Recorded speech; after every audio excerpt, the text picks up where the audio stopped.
Hello बच्चों, welcome to GPS classes. और आज हम अपनी क्लासेस में साइकोलॉजी सब्जेक्ट की एक सीरीज़ शुरू करने जा रहे हैं और जिसमें मैं यहाँ पर एनसीईआरटी क्लास 11th और 12th दोनों के एनसीईआरटी कवर करूँगी। और आज जो मैं टॉपिक स्टार्ट कर रही हूँ वो बहुत कॉमन टॉपिक है, what is psychology. Class 11th का टॉपिक है वैसे तो, लेकिन ये topic class 11th 12th BA education, MA education, BEd, MEd या हम कह सकते हैं कि जो भी कोई टीचिंग के एग्ज़ाम के लिए प्रिपेयर कर रहा है या जिस किसी के भी करिकुलम में थोड़ा सा भी पार्ट साइकोलॉजी का है, उन सभी के लिए ये टॉपिक इम्पॉर्टेंट है। वैसे भी जब हम किसी सब्जेक्ट को पढ़ते हैं या किसी भी सब्जेक्ट के बारे में हम बात करते हैं तो सबसे पहले हमें उस सब्जेक्ट के बेसिक पता होने चाहिए कि वो सब्जेक्ट क्या है, उसकी शुरुआत कहाँ से हुई और इन फ्यूचर हम उस सब्जेक्ट से क्या क्या चीज़ें कर सकते हैं। तो इस वीडियो में हम इन्हीं सब के बारे में बात करेंगे। और अगर आपको वीडियो इन्फॉर्मेटिव लगे और मेरा पढ़ाया हुआ अच्छा लगे तो प्लीज़ चैनल को लाइक और सब्सक्राइब करिएगा। और जो भी आपके फीडबैक हो वो आप कमेंट सेक्शन में मुझे ज़रूर बताइएगा, जिससे मैं फ़र्दर अपनी टीचिंग को और ज़्यादा इम्प्रूव कर सकूं और आपके लिए बेहतर से बेहतर वीडियो बना सकूं। तो चलिए यहाँ पे स्टार्ट करते हैं हम। तो यहाँ जैसे कि आप सबसे पहले लिखा हुआ देख सकते हैं, what is psychology. Video bilingual रहेगी, हिंदी इंग्लिश मिक्स कर कर पढ़ाऊँगी क्योंकि मेरे पास बहुत सारे बच्चों के मैसेजेस आए थे कि दोनों ही लैंग्वेज में आप मिक्स करके पढ़ाइएगा। लेकिन फिर भी अगर किसी को पर्टिकुलर एक लैंग्वेज में हिंदी या इंग्लिश में पढ़ना हो तो प्लीज़ वो कमेंट करे, उसके लिए मैं अलग से वीडियो बनाऊँगी। तो अभी हम यहाँ पे स्टार्ट करते हैं, व्हाट इज़ साइकोलॉजी। तो साइकोलॉजी वर्ड जैसे कि यहाँ पर लिखा है कि डेराइव्ड हुआ है कहाँ से, Greek word. Psychology word derived from Greek word psyche and logos. Psyche को हिंदी में साइकी ही लिखा हुआ मिलेगा, लेकिन साइकी का जो मीनिंग होता है ग्रीक वर्ड में, साइकी का मीनिंग होता है सोल।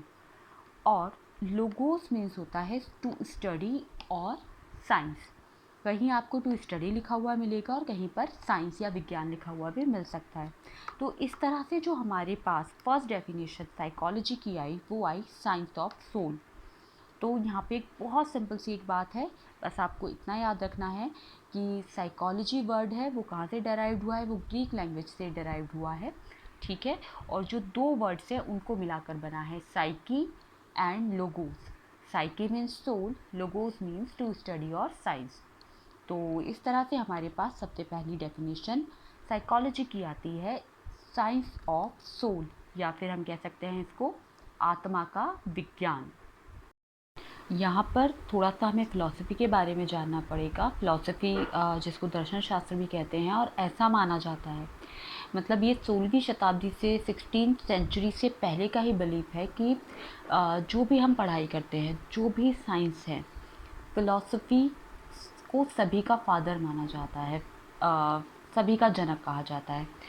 और साइकोलॉजी भी इसी का, फ़िलॉसफ़ी का ही एक पार्ट था जो कि सेपरेट हुआ। Psychology separated from philosophy in 16th century. 16वीं शताब्दी में साइकोलॉजी को फ़िलॉसफ़ी से अलग किया गया। यानी उससे पहले हम लोग सब कुछ कंबाइंड कलेक्टिवली फ़िलॉसफ़ी के अंदर ही पढ़ते थे। फ़िलॉसफ़ी अपने आप में एक बहुत बड़ा डिसिप्लिन है और साइकोलॉजी भी उसी का पार्ट हुआ करता था, लेकिन 16th सेंचुरी में उसको वहाँ से सेपरेट कर दिया गया। 16th century Aristotle called psychology the science of soul. जो एरिस्टोटल थे, अरस्तु जिन्हें हम बोलते हैं, उन्होंने 16th सेंचुरी में साइंस ऑफ सोल कहा साइकोलॉजी को। उन्होंने कहा कि साइकोलॉजी क्या है, आत्मा का विज्ञान है। वहीं पे 17th सेंचुरी में पोम्पोनोजी एक साइकोलॉजिस्ट थे, एजुकेशनिस्ट थे, शिक्षाविद थे, जिन्होंने साइकोलॉजी को स्टडी ऑफ माइंड कहा। उन्होंने कहा कि साइकोलॉजी मस्तिष्क का अध्ययन है, ठीक है। तो इस तरह से हमारे पास जो मेजर अभी तक 2-3 बातें निकल के आई हैं कि सबसे पहले 16th सेंचुरी में साइंस ऑफ सोल कहा था, फिर एरिस्टोटल ने भी उसको साइंस ऑफ सोल बोला साइकोलॉजी को, लेकिन पोम्पोनोजी ने बोला study of mind. 19th century में विलियम वुंट कहीं पर देखिए ये स्पेलिंग आपको लिखा मिलेगा WILLIAM, और कहीं पे आपको विल्हम WILHELM। तो मेजरली इसी को करेक्ट माना जाता है। तो इसको एक बार आप प्लीज़ कंफर्म करिएगा, क्योंकि मैंने दोनों ही स्पेलिंग लिखी देखी है, तो यहाँ पर मैंने आपको दोनों ही मेंशन कर दिया, पर ज़्यादातर इनको इनके सरनेम से ही जानते हैं, वुंट के नाम से। तो 19th सेंचुरी में जो विल्हेम वुंट थे, उन्होंने इसको कॉन्शियसनेस कहा। उन्होंने कहा इसको कॉन्शियसनेस मतलब चेतना। और वुंट ने ही सबसे पहले डेवलप किया फर्स्ट साइकोलॉजी लैब। तो ये एक क्वेश्चन भी बहुत बार पूछा जा सकता है कि फर्स्ट साइकोलॉजी लैब किसने डेवलप किया। तो जो सबसे पहले ये लैब डेवलप किया, तो उसमें वुंट का ही नाम आता है। 20वीं सेंचुरी में साइकोलॉजी को बिहेवियर कहा गया।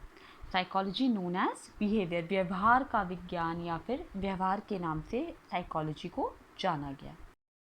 बच्चों, ये एक बहुत फेमस कोट है वुडवर्थ की, जो कि एग्ज़ाम में अक्सर आ जाती है, या फिर जो भी बोर्ड वाले स्टूडेंट्स हैं, 12th क्लास के स्टूडेंट्स हैं, या जो कॉम्पिटिटिव एग्ज़ाम में जिनको अपना रिटन एग्ज़ाम देना, लाइक एक्सप्लेन करके देना है, और वो अगर अपने आंसर में ये कोट को लिखेंगे तो बहुत अच्छा इंप्रेशन होता है। First psychology lost its soul. सबसे पहले साइकोलॉजी ने अपनी आत्मा खोई, ठीक। देन इट्स माइंड, उसके बाद मस्तिष्क, देन कॉन्शियसनेस, और फिर चेतना। Now some sort of behaviour is left, और अब थोड़ा बहुत व्यवहार ही बचा है। इस कोट का मतलब ये है कि सबसे पहले साइकोलॉजी को आत्मा का विज्ञान कहा गया, फिर कुछ शिक्षाविद, एजुकेशनिस्ट आए, साइकोलॉजिस्ट आए, उन्होंने कहा नहीं नहीं, ये आत्मा का विज्ञान नहीं है भाई, ये मस्तिष्क की बात है, इसको हम अब मस्तिष्क से जोड़ेंगे, माइंड से जोड़ेंगे।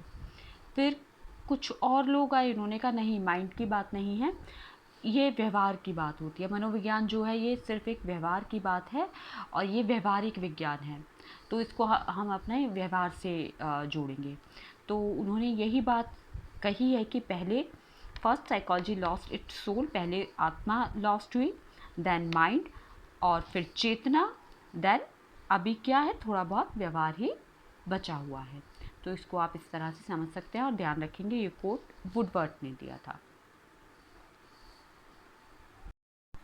और यहाँ पर एक बहुत फेमस कोटेशन है जॉन वॉटसन की, 1920 में इन्होंने दी थी, और ये एक बिहेवियरिस्ट थे, व्यवहारवादी थे। और व्यवहारवादी क्या होते हैं, कौन होते हैं, इनके बारे में हम आगे के टॉपिक्स में क्लियर करेंगे। अभी इनके कोटेशन देखते हैं। Give me a dozen healthy infants well formed and I may own specified world to bring them up in, and I will guarantee to take anyone at random and train him to become any type of specialist। तो यहाँ पर ये कहते हैं कि आप मुझे 1 दर्जन हेल्दी बच्चे दीजिए, ठीक है, जो छोटे बच्चे, इन्फेनेंट्स जो होते हैं, न्यू बॉर्न बेबी जो होते हैं, और मैं उनको इस तरह से ट्रेन करूँगा कि मैं जो चाहूँगा वो बन जाएंगे। मतलब आप उनको अगर डॉक्टर बनाना चाहते हैं तो वो डॉक्टर बन जाएंगे, आप इंजीनियर, एक्टर, कुछ भी जो भी आप बनाना चाहते हैं, सिर्फ कंडीशनिंग के थ्रू वो आप उन्हें बना सकते हैं। तो ये बहुत बार ये भी एग्ज़ाम में आ जाती हैं, तो काफ़ी बड़ी सी कर्ट है, तो याद रह पाए तो बहुत अच्छी बात है, अदरवाइज़ आप इसको रट लीजिएगा। लेकिन ये याद रखना ज़रूरी है, क्योंकि बहुत बार बहुत एग्ज़ाम्स में पूछी जाती है। यहाँ आपको 2 बातें और ध्यान रखनी है कि विल्हेम वुंट को फादर ऑफ एक्सपेरिमेंटल साइकोलॉजी बोला जाता है। इन्होंने, जैसे कि अभी मैंने आपको पहले भी बताया था, कि फर्स्ट लैब ऑफ साइकोलॉजी इन्होंने इस्टेब्लिश किया था 1979 में, तो इसीलिए इनको फादर ऑफ एक्सपेरिमेंटल साइकोलॉजी भी कहा जाता है।